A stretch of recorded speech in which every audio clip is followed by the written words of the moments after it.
보호자 서명은 제가 할게요. 이제 병원 혼자 다니실 일 없어요. 그 말을 처음 들었을 때 저는 그 자리에서 눈물이 날 뻔했습니다. 손목도 어깨도 이미 망가질 대로 망가져서 수술 날짜를 잡아야 했는데 더 무서운 건 수술 그 자체가 아니었거든요. 마취에서 깨어나 혼자 천장을 보며 누워 있어야 한다는 사실이요. 그 두려움을 꿰뚫어 본 사람이 있었습니다. 아파트 경비원이던 그 남자였습니다. 반찬통을 주워준 날부터 키오스크 앞에서 접수 종이를 받아들던 날까지 꼭 필요한 순간마다 말없이 제 옆에 서 있었습니다. 그래서 저는 65에 다시 혼인신고를 했습니다. 그런데 2달도 채 안 됐을 때였습니다. 냉장고 문에 붙은 메모가 눈에 들어왔고 시설에서 걸려온 전화가 제 이름을 찾기 시작했습니다. 저는 쉬러 그 집에 들어간 건데 어쩌다 그 집의 보호자가 되어버린 걸까요? 시작 전 구독과 좋아요로 함께 해주시고 어느 지역에서 듣고 계신지 댓글로 한 번씩만 남겨주세요. 그곳에 행복이 닿길 바라겠습니다. 새벽 4시 반이면 눈이 떠졌습니다. 알람보다 먼저요. 몸이 그렇게 길들여져 있었거든요. 몇 년을 그렇게 살았으니까요. 눈을 뜨면 제일 먼저 오른쪽 손목을 쥐어봤어요. 자는 동안 얼마나 굳었는지 확인하는 거였습니다. 손가락이 잘 펴지면 그나마 다행이고 뻣뻣하게 붙어 있으면 파스부터 붙이고 나섰어요. 어깨도 마찬가지였습니다. 팔을 올리다 보면 어느 지점에서 뚝 하고 걸리는 느낌이 오거든요. 그게 오면 그날은 조심해야 한다는 신호였어요.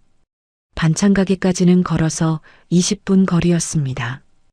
버스를 탈 수도 있었지만 새벽엔 배차 간격이 길어서 그냥 걷는 게 더 빠를 때가 많았어요. 가는 길에 편의점 하나, 세탁소 하나, 빈 점포 2개. 그 길을 몇백 번은 걸었을 거예요. 발이 기억하고 있을 정도로요. 가게에 들어서면 사장이 이미 나와 있었습니다. 저보다 일찍 나오는 사람이었어요. 아침 장사는 7시 전후로 피크가 오거든요. 창거리를 찾아 이른 아침에 오는 단골들이 있었습니다. 그분들을 놓치면 안 됐어요. 저는 반찬통을 닫고 진열을 정리하고 무거운 양념통을 옮기는 일을 맡았습니다. 힘쓰는 일이 제 몫이었는데 하필 그게 손목이랑 어깨를 제일 많이 쓰는 일이었어요. 그걸 알면서도 딱히 방법이 없었습니다. 그 일을 그만두면 생활이 안 됐으니까요. 남편이 떠난 지 4년이 됐습니다.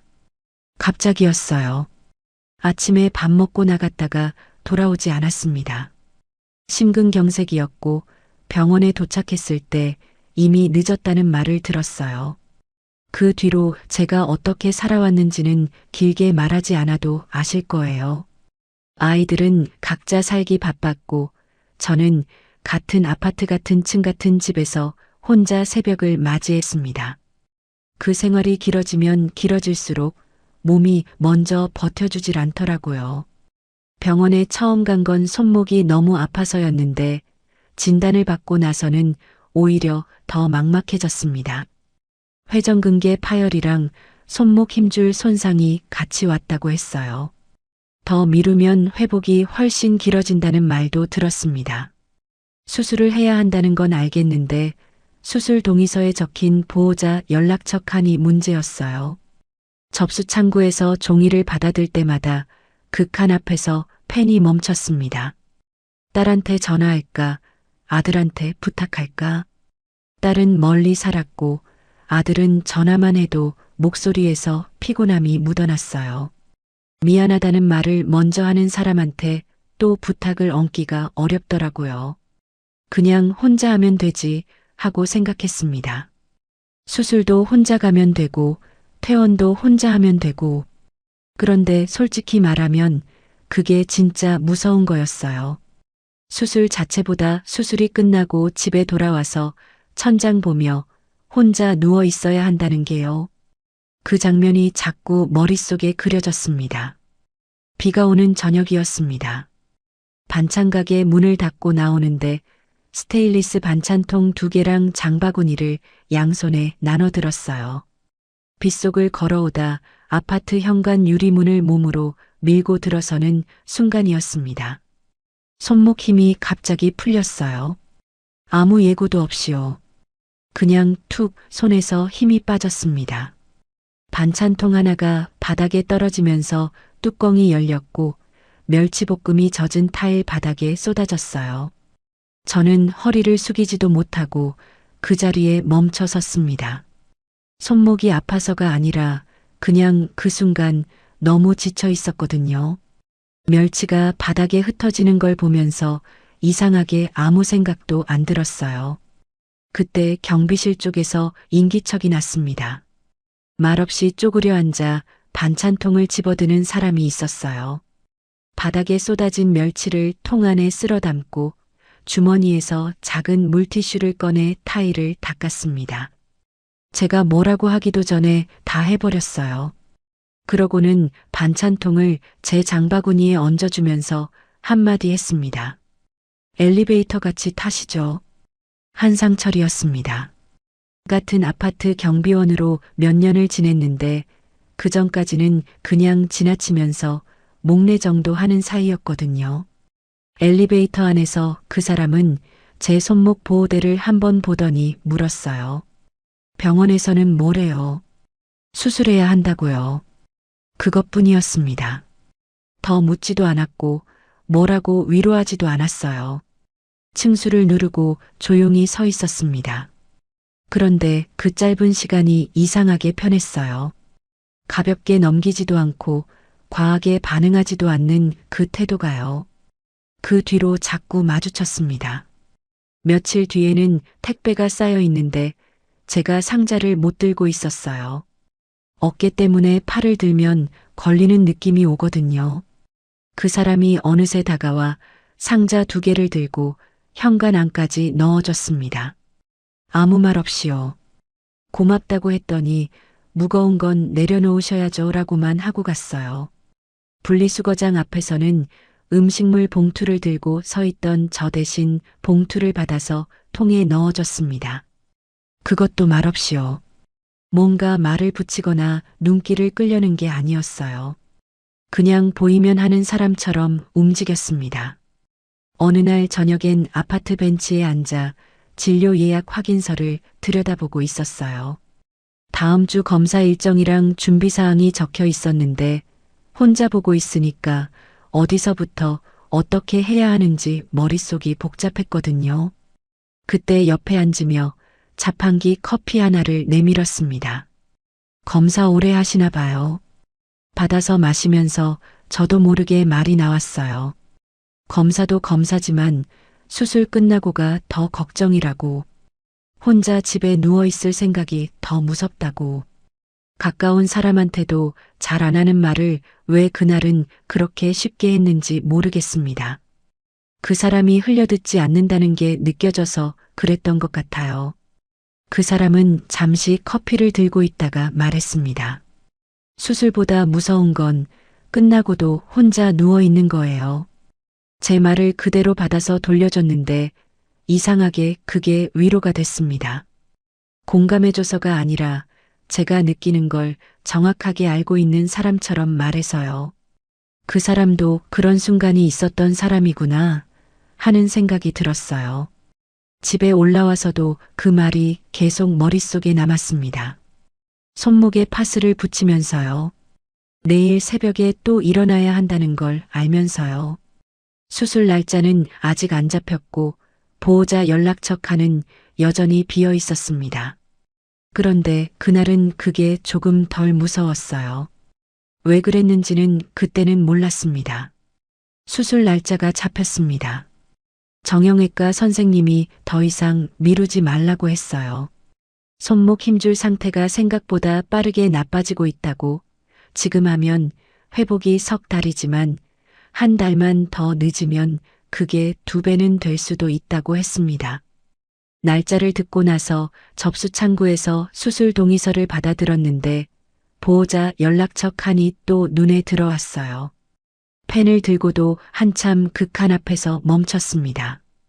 이 칸을 채울 사람이 없다는 게 아니라 채울 사람한테 전화를 걸기가 무겁다는 게 더 정확한 말이었어요. 딸한테 먼저 전화를 했습니다. 한참 신호가 가다가 받았는데 목소리가 들뜨지 않았어요. 지금 애들이 아프다고 남편이 그날 출장이라 올 수 있을지 모르겠다고 했습니다. 미안하다는 말을 3번 했어요. 저는 괜찮다고 했습니다. 전화를 끊고 나서 한동안 핸드폰을 그냥 들고 있었어요. 괜찮다고 말하는 건 익숙한데 그 말이 입에서 나올 때마다 뭔가 조금씩 닿는 느낌이 드는 건 어쩔 수가 없었습니다. 아들한테는 전화를 못했어요. 지난번 통화할 때 이번 달 월세가 밀렸다는 말을 했었거든요. 그 상태에서 수술 보호자로 올라오라는 말을 어떻게 해요? 입이 안 떨어졌습니다. 그 아이도 살기 빠듯한 거 아는데 거기다 짐을 또 얹을 수가 없었어요. 반찬가게 사장한테는 수술 날짜를 말했습니다. 사장은 표정이 굳어지더니 오전 일만이라도 버텨보면 안 되겠냐고 했어요. 서운하진 않았습니다. 사장도 사정이 있는 거니까요. 이해는 됐어요. 근데 이해가 되는 것과 막막한 건 따로 오더라고요. 수술 뒤 몇 주는 팔을 제대로 못 쓴다는데 그동안 생활비는 어떻게 하나? 집에 혼자 누워서 밥은 어떻게 챙기나? 다음 진료는 어떻게 가나? 그런 생각들이 머릿속에서 꼬리를 물고 돌았습니다. 사실 수술 자체는 겁나지 않았어요. 아프면 아픈 거고 회복하면 되는 거니까요. 진짜 무서운 건 따로 있었습니다. 마취에서 깨어나서 천장을 바라볼 때 옆에 아무도 없는 그 순간이요. 병원 침대에서 혼자 일어나 퇴원 수속을 밟고 택시를 잡아 집에 들어와서 소파에 혼자 앉는 그 장면이 자꾸 머릿속에 그려졌거든요. 그게 자꾸 그려지면 숨이 조금씩 막혔습니다. 검사 날이 됐어요. 아침에 혼자 채비를 하고 있는데 초인종이 울렸습니다. 나가보니 한상철이 서 있었어요. 오늘 비번이라고 같이 가드리겠다고 했습니다. 저는 한번 사양했어요. 괜찮다고 혼자 다녀올 수 있다고요. 그랬더니 그 사람이 그냥 웃으면서 말했습니다. 알아요. 혼자 다니실 수 있는 거. 그냥 같이 가는 거예요. 그 말이 이상하게 힘을 빼버렸어요. 할 수 있다는 걸 아는데도 같이 가겠다는 말이거든요. 도와주겠다는 게 아니라 그냥 옆에 있겠다는 말이었습니다. 저는 아무 말 못하고 가방을 들었어요. 병원 가는 길에 버스를 탔는데 그 사람이 카드를 먼저 찍었습니다. 제가 뭐라 하기도 전에요. 병원 1층 키오스크 앞에서는 예약 번호를 눌러 접수를 해줬어요. 수납 창구에서는 보험증 꺼내는 것도 옆에서 챙겨줬고 검사실 앞 대기 의자에 나란히 앉아 번호표를 들고 기다렸습니다. 아무것도 아닌 것 같지만 그 의자에 혼자 앉아본 사람은 알아요. 이름이 불리기를 기다리는 그 시간이 혼자이면 얼마나 긴지요. 옆에 사람이 있다는 게 그렇게 다를 수가 없었습니다. 검사실 앞에서 종이를 받아들더니 그 사람이 말했어요. 보호자 서명은 제가 할게요. 짧은 말이었는데 저는 그 순간 숨이 막혔습니다. 울컥했어요. 당황스러울 만큼요. 왜 그 말이 그렇게 크게 들렸는지 나중에 생각해 보니까 그 말이 제가 제일 무서워하던 자리를 채워준 말이었기 때문이었습니다. 보호자 연락처 칸 앞에서 몇 번이나 펜이 멈췄던 그 자리요. 딸한테도 아들한테도 말을 꺼내지 못했던 그 자리를 이 사람은 아무렇지 않게 채워줬어요. 검사가 끝나고 약국을 들렀습니다. 약봉투를 챙겨 나오는데 그 사람이 밥은 먹었냐고 물었어요. 못 먹었다고 했더니 근처 죽집으로 데려갔습니다. 창가 자리에 앉아서 전복죽을 먹는데 따뜻한 게 속으로 들어가면서 그때서야 어깨에서 힘이 빠졌어요. 얼마 만에 밥을 이렇게 앉아서 먹어보나 싶었습니다. 그 사람이 천천히 말을 꺼냈어요. 경비 일을 오래 했다고요. 전에 아픈 가족을 곁에서 오래 챙긴 적이 있는데 그때 혼자 병원 다니는 게 얼마나 힘든지 알게 됐다고 했습니다. 몸이 힘든 게 아니라 옆에 아무도 없다는 게 더 무거운 거라고요. 그 말을 죽을 떠먹으면서 조용히 들었는데 과장도 없었고 동정도 없었어요. 그냥 겪어본 사람 말투였습니다. 꾸며서 하는 말이 아니라는 게 느껴졌어요. 저는 그날 처음으로 남편 이야기를 조금 했습니다. 갑자기 떠나보내고 나서 얼마나 멍하게 살았는지, 새벽에 일어나 일 나가는 게 그나마 버티는 방법이었다는 것도요. 그 사람은 중간에 끊지 않았어요. 말이 끝날 때까지 그냥 들었습니다. 다 들은 다음에 많이 오래 혼자 사셨네요 라고만 했어요. 그 말이 묘하게 마음을 건드렸습니다. 불쌍하다는 것도 아니고 대단하다는 것도 아닌데 그냥 있는 그대로 받아주는 것 같은 말이었거든요. 그날 이후로 몇 번을 더 봤어요. 병원 경과 들으러 가는 날 또 같이 가줬고 저녁엔 아파트 벤치에 나란히 앉아서 이런저런 이야기를 나눴습니다. 특별한 말이 오간 건 아니에요. 날씨 이야기, 아파트 이야기, 예전에 살던 동네 이야기. 그런데 그 시간이 이상하게 좋았습니다. 오래 혼자 살다 보면 대화 자체가 줄어들거든요. 하루에 몇 마디 안 하고 사는 날이 많아요. 그런데 이 사람이랑 있으면 말이 자연스럽게 나왔습니다. 억지로 채우지 않아도 됐어요. 어느 저녁에 그 사람이 말했습니다. 이제 일 좀 놓으시고 몸부터 챙기세요. 병원도 같이 가드릴 수 있고요. 그러더니 잠깐 멈추다가 조용히 덧붙였어요. 혼자 그렇게 오래 사신 것 같아서요. 저는 그 말에 한동안 아무 대꾸를 못했습니다. 사랑한다거나 좋아한다거나 그런 말이 아니었어요. 그런데 그보다 더 들어야 할 말이었습니다. 오래 혼자 살았다는 걸, 그게 힘들었다는 걸 이 사람은 알고 있었어요. 제가 먼저 꺼내지 않아도요. 그 말을 듣는 순간 처음 든 감정이 설렘이 아니었다는 거 지금도 기억합니다. 설렘보다 먼저 온 건 안도였어요. 이 사람 옆에 있으면 좀 쉴 수 있겠다는 느낌이요. 상철 씨는 가족 이야기를 길게 하지 않았습니다. 한 번은 딸이 하나 있다고 했어요. 지금은 따로 지낸다고 가끔 시설 쪽에 들를 일이 있다고요. 그게 전부였습니다. 저는 그 말이 잠깐 마음에 걸렸어요. 시설이라는 단어가요. 어떤 시설인지, 얼마나 자주 가는 건지, 딸이 어떤 상태인지 물어봐야 했는데 그때 제 머릿속은 이미 다른 데 가 있었습니다. 수술이 코앞이었고 혼자 버텨야 하는 회복 기간이 두려웠고 보호자 칸이 비어있는 서류가 자꾸 눈에 밟혔거든요. 지금 생각하면 그때 더 물었어야 했습니다. 그런데 그러지 못했어요. 결국 혼인신고를 했습니다. 따로 예식을 치른 건 아니었어요. 구청에 서류를 내고 도장을 찍고 그게 다였습니다. 수속을 마치고 나오면서 상철 씨가 밥을 먹으러 가자고 했어요. 동네 한식집에서 마주 앉아 밥을 먹었는데 이상하게 들뜨지도 않았고 떨리지도 않았습니다. 그냥 조용한 한숨이 나왔어요. 무거운 걸 오래 들고 있다가 내려놓을 때 나오는 그런 숨이요. 나쁘지 않았습니다. 이 정도면 됐다 싶었어요. 이사를 했습니다.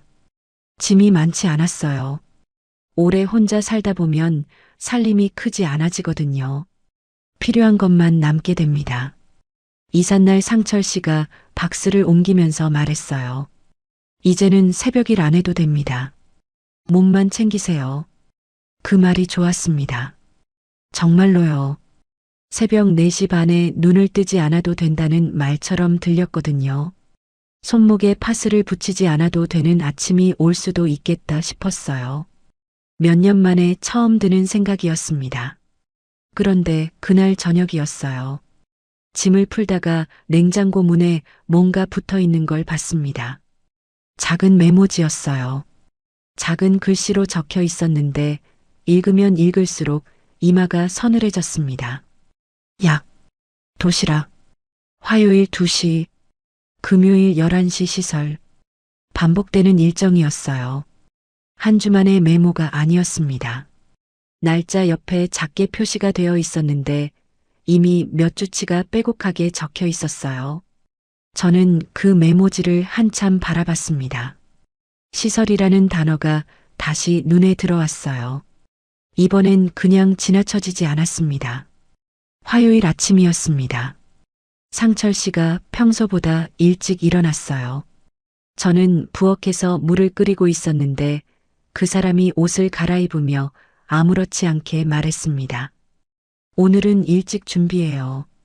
애 데리러 가야 하니까. 애. 그 단어가 귀에 걸렸어요. 딸이 있다는 건 알고 있었습니다. 시설에 따로 지낸다는 것도요. 그런데 그게 이렇게 갑자기 이사한 지 열흘도 안 돼서 나올 줄은 몰랐거든요. 저는 컵을 내려놓으며 물었습니다. 오늘 무슨 일정이에요?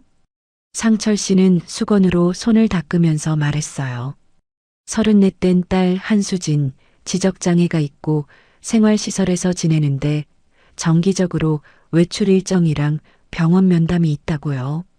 오늘은 병원 가는 날이라고 했습니다. 그러면서 덧붙였어요. 별거 아니에요. 그냥 가끔 얼굴 보고 오는 정도예요. 별거 아니라는 말이 너무 가볍게 나왔습니다. 냉장고 문에 붙어 있던 그 메모가 떠올랐어요. 화요일 2시, 금요일 11시, 약, 도시락. 그게 별거 아닌 일정처럼 보이지는 않았거든요. 그런데 그 순간 저는 아무 말도 하지 않았습니다. 이제 막같이 살기 시작한 사이였고 따지듯 묻는 게 맞는 것 같지 않았어요. 그냥 채비를 했습니다. 시설은 버스로 30분 거리였어요. 가는 내내 상철 씨는 말이 없었습니다. 저도 말을 꺼내지 않았어요. 차창 밖으로 아파트 단지들이 지나갔고 저는 오늘 어떤 하루가 될지 가늠이 안 됐습니다. 처음 가보는 곳이었고 처음 만나는 사람이었으니까요. 시설 입구에 들어서자 분위기가 달랐습니다. 복도가 밝고 깨끗했어요. 직원이 반갑게 인사를 했고 안쪽에서 몇몇 사람들이 오가고 있었습니다. 선생님 한 분이 나오더니 상철 씨한테 수진 씨 오늘 기분이 좋다고 했어요.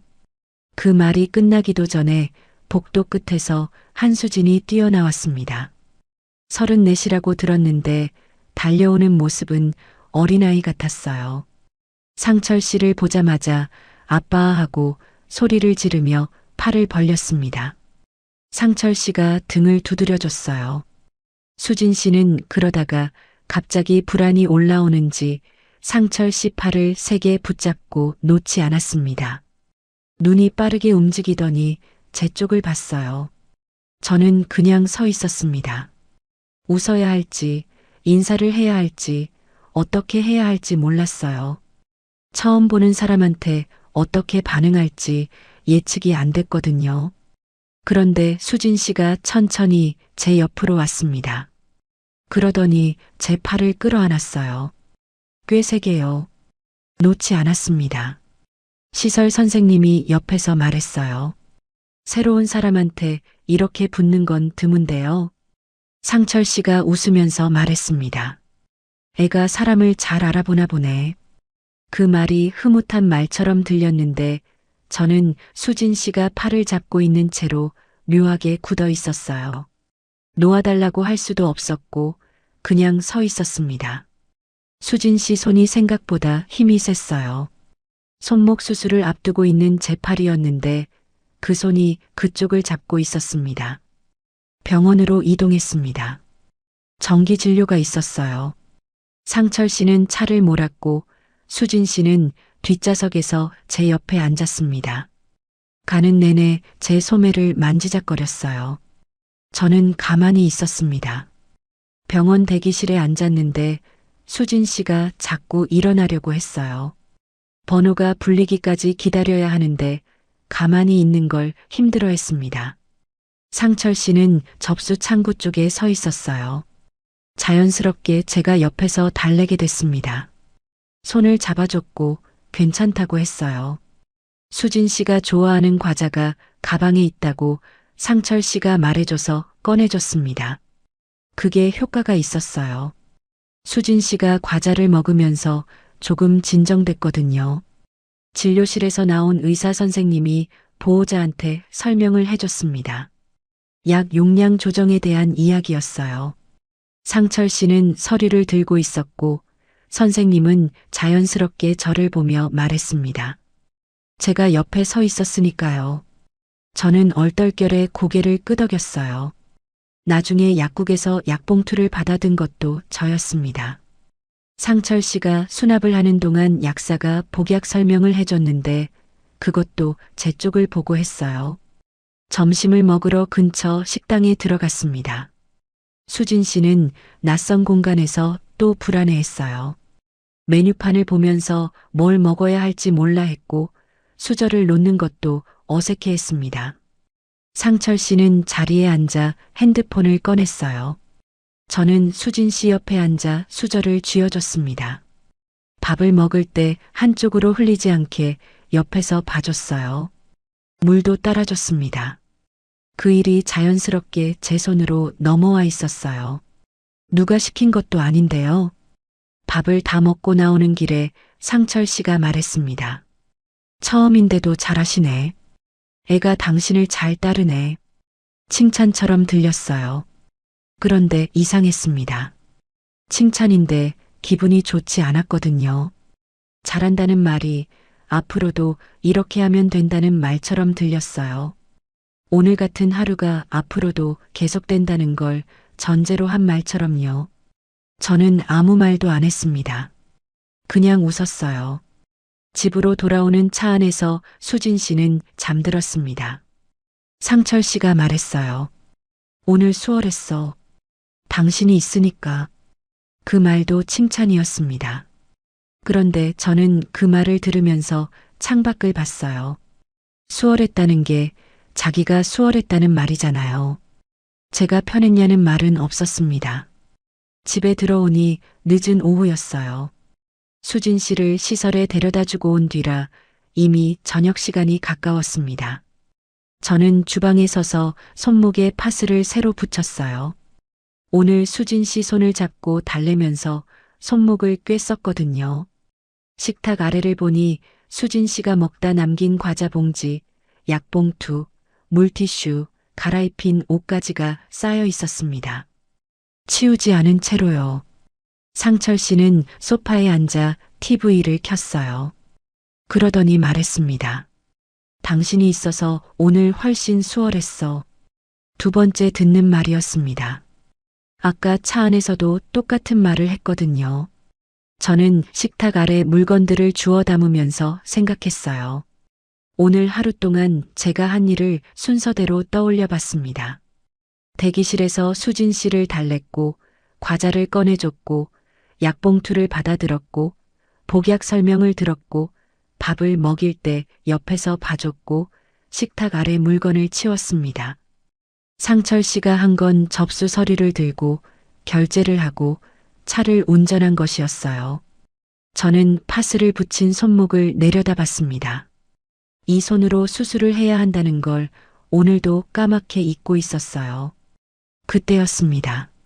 며칠 뒤 시설에서 전화가 왔어요. 모르는 번호였는데 받자마자 밝은 목소리가 들렸습니다. 어머님, 수진 씨 다음 주 병원 일정 바뀌어서요. 목요일 오전 10시로 변경됐거든요. 확인 부탁드려도 될까요? 저는 말을 잇지 못했어요. 어머님, 전화를 끊고 나서 한참 핸드폰을 쥐고 있었습니다. 저는 수진 씨 어머니가 아니에요. 법적으로도 아니고 관계상으로도 아니에요. 결혼한 지 몇 주도 안 됐는데 시설에서는 이미 저를 그렇게 부르고 있었습니다. 누가 그렇게 알려준 걸까요? 아니면 그냥 그렇게 된 걸까요? 저는 그 대답을 그날은 못했어요. 하지만 그 전화 한 통이 뭔가 이미 정해진 게 있다는 걸 알려줬습니다. 제가 모르는 사이에요. 시설에서 오는 전화가 이제 제 번호로 왔습니다. 처음엔 한 번이었어요. 다음 주 병원 일정 변경 확인이요. 그 다음엔 약 수령 관련 안내였습니다.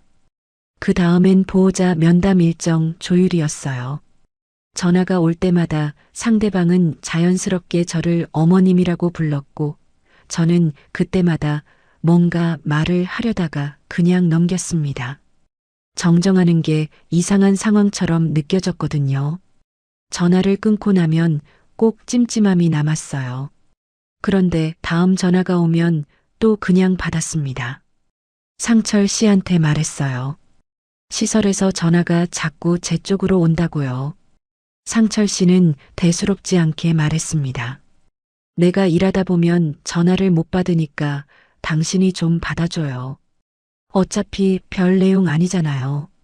별 내용이 아니라는 말이 그때도 나왔어요.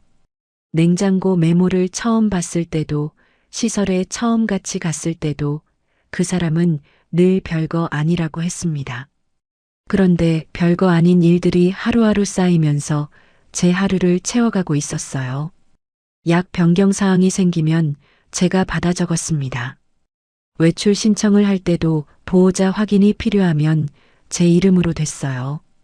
병원 예약 날짜가 바뀌면 제 핸드폰에 문자가 왔고 필요한 물품 안내도 제 쪽으로 들어왔습니다.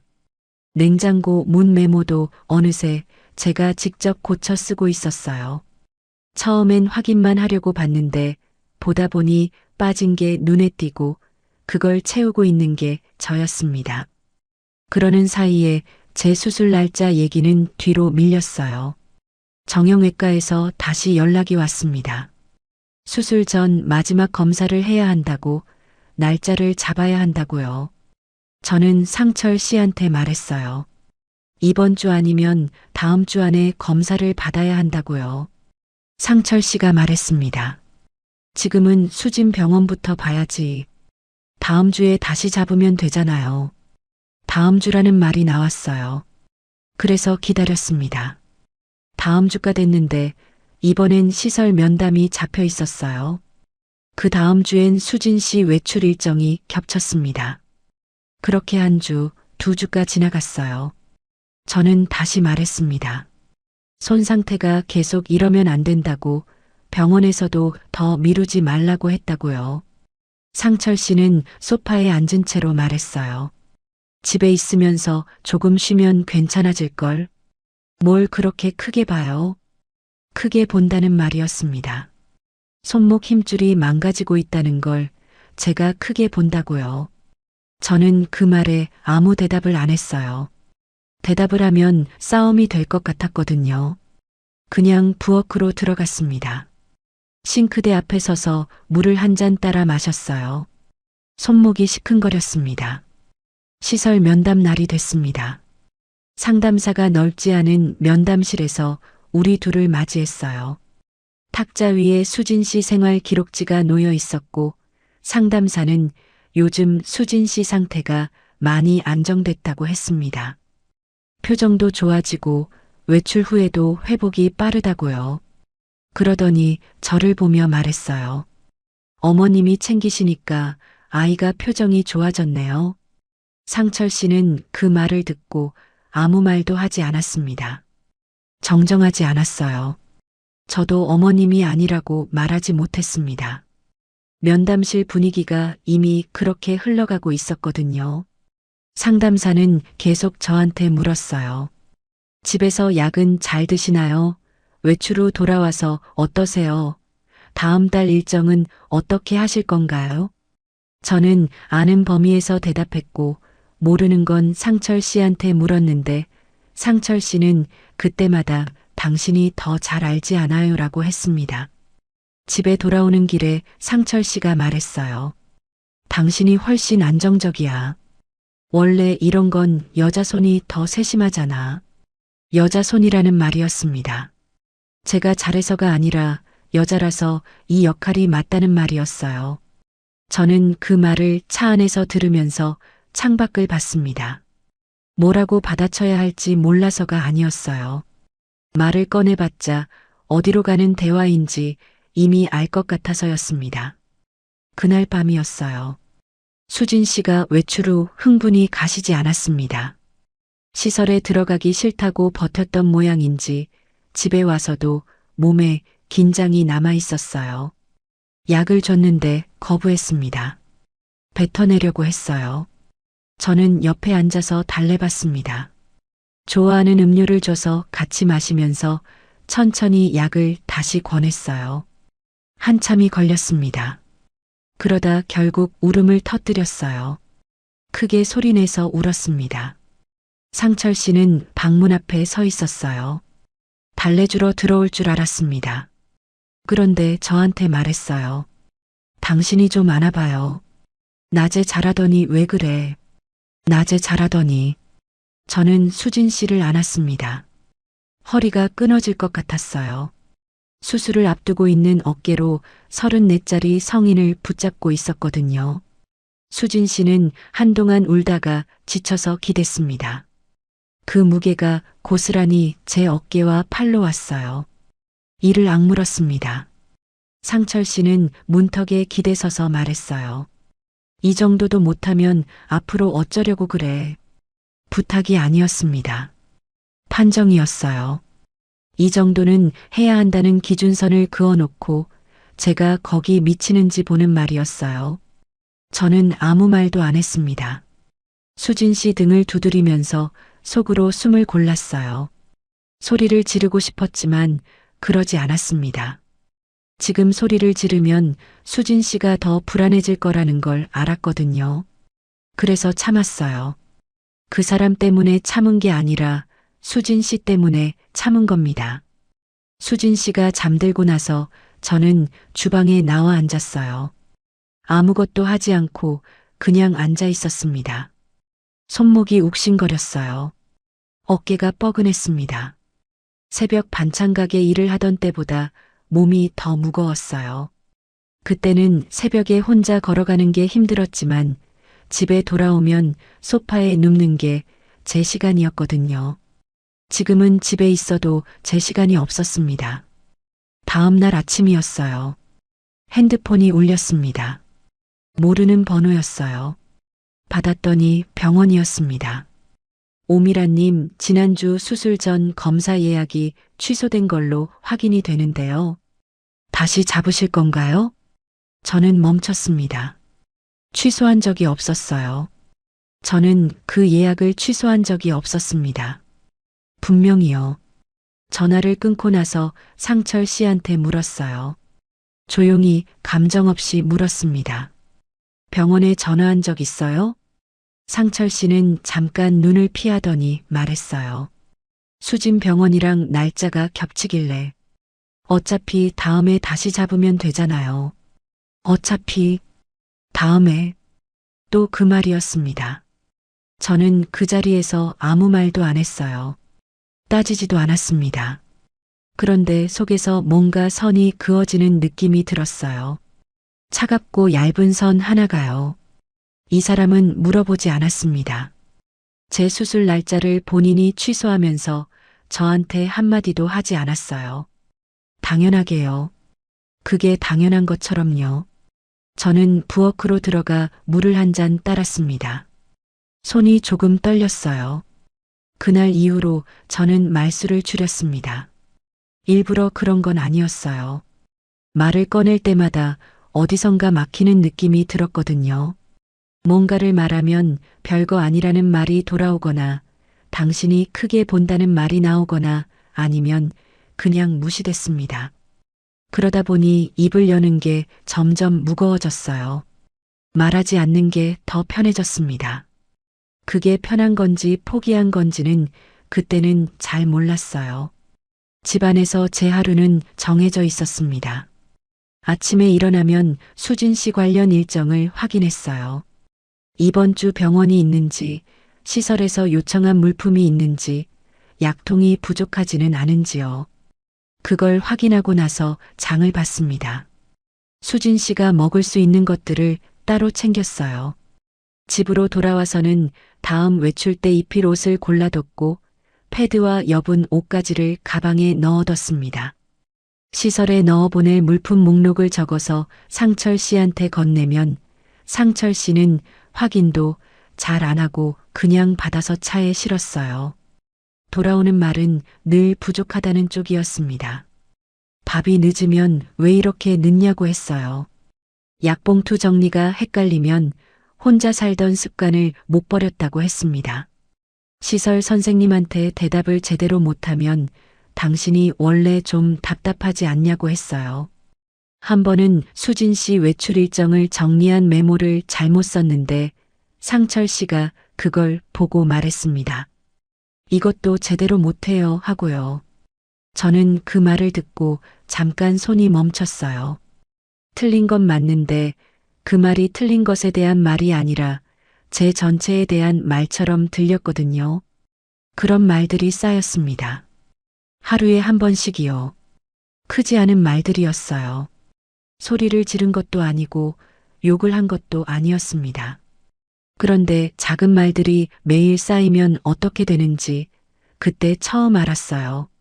아침에 눈을 뜨면 오늘은 또 어떤 말을 들을까 하는 생각이 먼저 들었습니다. 그게 하루를 시작하는 첫 번째 감정이 됐어요. 어느 날이었습니다. 반찬가게 사장한테서 문자가 왔어요. 잘 지내냐고, 몸은 좀 어떠냐고요. 저는 잠깐 핸드폰을 들고 앉아 있었습니다. 오랜만에 제 안부를 묻는 사람이 있었거든요. 답장을 하면서 수술 끝나면 오전 한두 시간만 다시 나가볼까 싶다는 말을 썼어요. 보내고 나서 조금 후련했습니다. 그 생각이 꽤 오래전부터 있었는데 누군가한테 처음 꺼낸 거였어요. 그런데 그 통화를 상철 씨가 들었습니다. 저는 부엌에서 전화를 했는데 상철 씨가 거실에서 다 들은 거예요. 그날 저녁 밥을 먹다가 상철 씨가 수저를 내려놓으면서 말했습니다. 내가 일하지 말고 살라 했는데 아직도 밖에 나갈 생각을 해요? 저는 밥을 먹다가 멈췄어요. 오전 잠깐만이라도 하면 좋을 것 같아서요. 몸도 좀 움직여야 하고. 상철 씨 표정이 굳어졌습니다. 말투가 바뀌었어요. 지금 나랑 사는 게 못 믿어서 그래요? 내가 뭘 못해줘서요? 제가 밖에 나가고 싶다는 게 상철 씨를 못 믿는다는 말로 연결됐습니다. 저는 그게 아니라고 했어요. 그냥 일이 좋아서 몸을 쓰는 게 익숙해서 그렇다고요. 상철 씨는 목소리를 낮추면서 말했습니다. 당신 같은 사람 내가 데려와서 사람 만들어주는 건데 왜 자꾸 밖으로 나가려고 해요? 당신 같은 사람 데려와서 사람 만들어준다. 저는 그 말을 듣고 밥상 앞에 앉아 있었습니다. 숨이 잠깐 막혔어요. 뭔가 말을 해야 할 것 같은데 어떤 말을 해야 할지 머릿속이 하얘졌습니다. 그냥 조용히 밥을 마저 먹었어요. 그게 제가 할 수 있는 전부였습니다. 그날 밤이었어요. 잠이 안 와서 물을 마시러 나왔다가 장롱 아래칸이 눈에 들어왔습니다. 뭔가 이상했어요. 분명히 거기 있어야 할 것들이 없었거든요. 문을 열어봤습니다. 반찬가게 앞치마가 없었어요. 시장에서 달고 다니던 명찰도 없었습니다. 제가 오래 쓰던 것들이었어요. 낡긴 했지만 버릴 생각을 한 번도 한 적이 없는 것들이었는데요. 상철 씨한테 물었습니다. 장롱 아래칸에 있던 거 어디 갔어요? 상철 씨는 자다가 눈을 뜨더니 말했어요. 그런 건 이제 필요 없을 줄 알고 버렸어. 버렸어. 그 말이 귀에 박혔습니다. 허락도 없었고 설명도 없었어요. 제 물건을 제 허락 없이 버린 겁니다. 그것도 제 일과 연결된 물건을요. 저는 한동안 장롱 앞에 서 있었어요. 화가 나는데 소리가 안 나왔습니다. 목이 잠겼거든요. 그제야 분명히 알았어요. 이 사람은 저를 쉬게 하려고 데려온 게 아니었습니다. 제가 예전에 살던 방식과 연결된 것들을 하나씩 없애고 다른 역할 안에 집어넣으려 한 거였어요. 반찬가게 앞치마가 없어진 건 그냥 물건이 없어진 게 아니었습니다. 제가 일하던 사람이었다는 흔적이 없어진 거였어요. 저는 방으로 들어왔습니다. 불을 켜지 않고 침대 옆 서랍에서 수첩을 꺼냈어요. 조용히 펼쳤습니다. 그리고 적기 시작했어요. 수술 취소 날짜를 적었습니다. 상철 씨가 제 허락 없이 병원에 전화를 넣은 날이요. 시설에서 전화가 온 횟수를 적었어요. 어머님이라고 불린 날부터 시작해서요. 상철 씨가 한 말들을 적었습니다. 원래 이런 건 여자가 더 잘하잖아. 당신은 밖에 나갈 필요 없어. 내가 사람 만들어준다. 이 정도도 못하면 앞으로 어쩌려고 그래. 한 줄씩 적고 나니 흩어져 있던 것들이 한자리에 모였습니다. 그게 얼마나 많은지 보였어요. 어느 한 번의 일이 아니었습니다. 처음부터 이 방향으로 흘러오고 있었던 거예요. 수첩을 닫으면서 숨을 한 번 길게 내쉬었습니다. 당하고만 있던 일이 처음으로 제 손 안으로 들어오는 느낌이었어요. 적혀 있는 건 아직 아무것도 아니지만 내가 보고 있다는 것, 내가 기억하고 있다는 것, 그것만으로도 달랐습니다. 며칠이 지났어요. 상철 씨가 저녁을 먹다가 아무렇지 않게 말했습니다. 다음 달부턴 수진 주말 외박도 좀 늘려보자. 당신이 있으니까 가능하겠네. 저는 아무 대답을 하지 않았습니다. 숟가락을 내려놓지도 않았어요. 밥을 계속 먹었습니다. 그 말이 얼마나 큰 말인지 상철 씨는 모르는 것 같았어요. 아니면 알면서도 아무렇지 않은 척하는 건지요. 주말 외박이 늘어나면 제 주말이 없어진다는 걸 그 사람은 생각도 안 한 것 같았습니다. 저는 그날 밤 다시 수첩을 꺼냈어요. 그리고 이번엔 수첩만이 아니었습니다. 서랍 안쪽에 있던 통장을 꺼냈어요. 제 이름으로 된 통장이요. 도장도 따로 챙겼습니다. 병원 기록지도 꺼내서 한쪽에 모아뒀어요. 수술 전 검사 기록, 취소됐다는 안내문, 다시 예약 요청 문자. 그것들을 한 봉투에 넣었습니다. 그때부터였어요. 제가 이 집에서 나갈 준비를 시작한 게요. 나갈 날을 정한 건 특별한 날이 아니었습니다. 싸움이 있었던 것도 아니었어요. 누군가 뭔가를 더 심하게 한 것도 아니었습니다.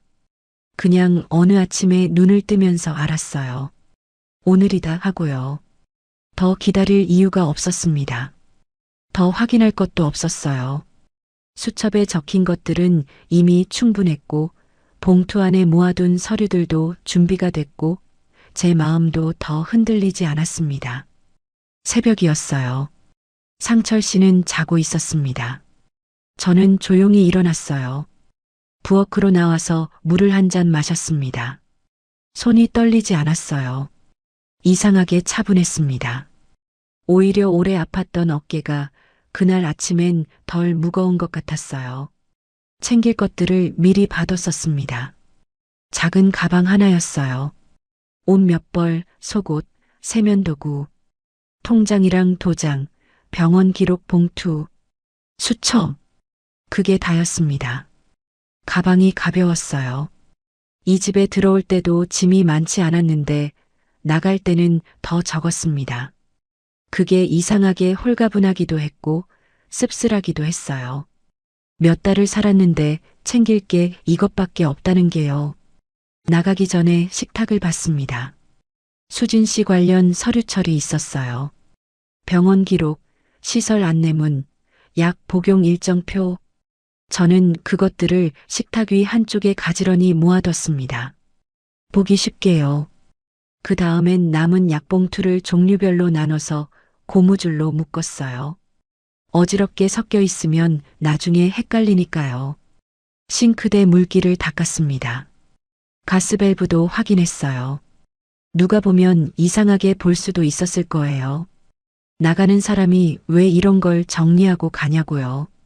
그런데 저는 그게 자연스러웠습니다. 오래 참고 나오는 사람은 마지막까지 집을 정리하고 나온다는 걸 몸이 알고 있었어요. 화가 나서 나오는 게 아니었거든요. 그냥 제 자리가 여기가 아니라는 걸 알고 나오는 거였습니다. 현관에 섰습니다. 열쇠를 꺼냈어요. 들어올 때 받았던 열쇠였습니다. 잠깐 손 안에서 쥐고 있었어요. 무겁지 않은데 무겁게 느껴지는 것들이 있잖아요. 그 열쇠가 그랬습니다. 이걸 봤던 날이 생각났어요. 이제는 새벽일 안 해도 된다는 말을 들었던 날이요. 그 말이 그때는 얼마나 좋았는지요. 열쇠를 현관 신발장 위에 올려뒀습니다. 소리가 나지 않게요. 그리고 문을 닫았어요. 복도에 나서자 새벽 공기가 차가웠습니다. 엘리베이터를 기다리면서 아무 생각도 안 했어요. 그냥 서 있었습니다. 엘리베이터가 열리고 닫히고 1층에 내렸어요. 아파트 현관 유리문을 밀고 나왔습니다. 처음 반찬통을 떨어뜨렸던 그 현관이었어요. 그날은 비가 왔었는데 이날은 하늘이 맑았습니다. 새벽 첫 차 시간에 맞춰 나온 거라 정류장에 사람이 없었어요. 저 혼자 서 있었습니다. 버스가 왔어요. 탔습니다. 창가에 앉아서 아파트 건물이 멀어지는 걸 봤어요. 뒤돌아보진 않았습니다. 볼 필요가 없었거든요. 언니 집 작은 방에 짐을 풀었습니다. 언니는 많은 말을 안 했어요. 들어오라고 했고 방을 내줬고 밥을 차려줬습니다. 오래전부터 언니는 그런 사람이었어요. 뭔가를 많이 물어보지 않는 대신 일단 자리를 만들어주는 사람이요. 저는 방에 앉아서 가방을 내려놓고 한동안 그냥 있었습니다. 아무것도 안 했어요. 해야 할 일이 없는 시간이 오랜만에 왔거든요. 수진 씨 일정을 확인하지 않아도 됐고, 약봉투를 챙기지 않아도 됐고, 시설에서 오는 전화를 기다리지 않아도 됐습니다. 그 조용함이 낯설었어요. 낯선데 좋았습니다. 며칠 뒤 가정법원 상담을 받았어요. 상담실은 작고 조용한 곳이었습니다. 상담사가 천천히 상황을 물었어요. 저는 준비해온 것들을 꺼냈습니다. 수첩에 적어둔 날짜들, 병원 기록 봉투, 수술 취소 안내문. 상담사가 하나씩 보면서 메모를 했어요. 그 자리에서 저는 또렷하게 말했습니다. 딸이 있다는 게 문제가 아니었다고요. 지적장애가 있는 딸을 둔 게 잘못이 아니라고요. 저는 그 아이를 미워한 적이 없었습니다. 수진 씨는 그냥 자기 삶을 살고 있는 사람이었어요. 문제는 따로 있었습니다. 딸이 있다는 사실을 처음부터 가볍게 말했다는 것. 가끔 들른다는 말로 축소했다는 것. 결혼 후에 병원도 서류도 돌봄도 자연스럽게 제 몫으로 넘겼다는 것. 제가 어머님으로 불리는 걸 바로잡지 않았다는 것. 그러면서 제 수술 날짜를 묻지도 않고 취소했다는 것. 밖에 나가고 싶다는 말에 당신 같은 사람을 데려와 사람 만들어준다는 말을 했다는 것. 그 말을 상담실에서 처음부터 끝까지 다 꺼냈어요. 말하면서 목이 잠기지 않았습니다. 울지도 않았어요. 그냥 또렷했습니다. 이 말들이 제 입에서 나오는 순간 제 안에서 정리가 됐어요. 흩어져 있던 것들이 하나의 문장이 되는 느낌이었습니다. 딸이 문제가 아니었다. 그 사실을 이용해 제 삶을 그 자리에 넣은 사람이 문제였다. 상담사가 말했어요. 절차를 설명해 줬습니다. 숙려기간이 있고 조정 과정이 있고 그 뒤에 이혼이 확정된다고요. 저는 고개를 끄덕였습니다. 서두르지 않았어요. 그 과정이 필요한 거라면 밟으면 됐습니다. 숙려기간 동안 저는 병원에 먼저 갔어요. 정형외과에 전화를 해서 수술 날짜를 다시 잡았습니다. 담당 선생님이 얼마나 됐냐고 물었어요. 몇 달 됐다고 했더니 잠깐 말이 없었습니다. 그러더니 최대한 빨리 잡아보겠다고 했어요. 수술 전 검사를 다시 받았습니다. 이번엔 아무도 취소하지 않았어요. 제가 직접 잡은 날짜였으니까요. 대기실에 혼자 앉아서 번호를 기다렸는데 이상하게 그게 외롭지 않았습니다. 무거웠던 게 아니라 내 것이었으니까요. 반찬가게 사장한테도 전화를 했어요. 오전 일부터 다시 시작할 수 있겠냐고 물었습니다. 수술 끝나고 손이 괜찮아지면요. 사장은 잠깐 있더니 말했어요. 손 괜찮을 만큼만 해요. 천천히 해도 돼요. 그 말을 듣는 순간 가슴이 먹먹했습니다. 울컥했어요. 이상하죠. 별거 아닌 말인데요. 근데 오랫동안 부족하다는 말만 들어왔던 귀에 천천히 해도 된다는 말이 그렇게 크게 들어올 줄 몰랐어요. 누군가의 통제가 아니라 처음 받아보는 배려였습니다. 그게 이렇게 다른 거였어요. 이혼이 확정됐습니다. 서류에 도장을 찍고 나왔을 때 하늘이 흐렸어요. 비가 올 것 같았습니다. 그런데 이상하게 기분이 나쁘지 않았어요. 무너진 게 아니라 끝낸 거였으니까요. 끝냈다는 게 이런 느낌이구나 싶었습니다. 원룸을 구했어요. 작고 낡은 방이었습니다. 창문이 하나 있었고 햇빛이 오후에 잠깐 들어왔어요. 보증금을 내고 계약서에 서명했습니다. 제 이름을 쓰는데 손이 안 떨렸어요. 오미란. 제 이름이요. 누가 대신 결정해 주는 게 아니라 제가 고른 방이었습니다. 제가 낸 보증금이었어요. 제 이름으로 된 계약서였습니다. 문을 처음 닫았을 때였어요. 아무것도 없는 방이었는데 문을 닫는 순간 숨이 편해졌습니다. 이상하게요. 넓지 않고 낡았는데 그 방 공기가 달랐어요. 아무도 없는 대신 아무도 없는 거였습니다. 저를 부족하다고 할 사람이 없었어요. 제 물건을 버릴 사람이 없었습니다. 어머님이라고 부르는 전화가 오지 않았어요. 그냥 조용했습니다. 다음날 새벽에 눈이 떠졌어요. 오래된 습관이라 어쩔 수 없었습니다. 4시 반쯤이었어요. 천장을 보다가 일어났습니다. 부엌에서 밥을 데웠어요. 혼자 앉아서 먹었습니다. 아무도 늦는다고 하지 않았고 아무도 부족하다고 하지 않았어요. 그냥 제가 먹고 싶을 때 먹었습니다. 앞치마를 꺼냈어요. 새로 산 거였습니다. 예전 것은 버려졌으니까요. 반듯하게 접어서 가방에 넣었습니다. 수술이 끝나면 오전에 나가기로 한 거였어요. 천천히 해도 된다는 말을 들은 그 일터로요. 지갑을 열었습니다. 안쪽에 병원 예약 카드를 넣었어요. 수술 날짜가 적혀 있었습니다. 제가 직접 잡은 날짜요. 누가 취소할 수 없는 일정이었습니다. 누가 대신 정할 수 없는 시간이었어요.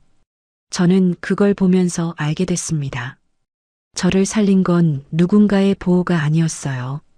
병원 동행도 보호자 서명도 아니었습니다. 그 모든 게 고마웠던 건 맞아요. 그런데 그게 저를 살린 게 아니었습니다. 저를 살린 건 이거였어요. 늦었지만 제 이름으로 제 시간을 돌려놓은 것. 그것뿐이었습니다. 끝까지 들어주셔서 감사합니다. 구독과 좋아요는 다음 이야기를 이어갈 힘이 됩니다. 그리고 주인공에게 한 줄 응원을 댓글로 남겨주시면 그 마음까지 함께 전해두겠습니다.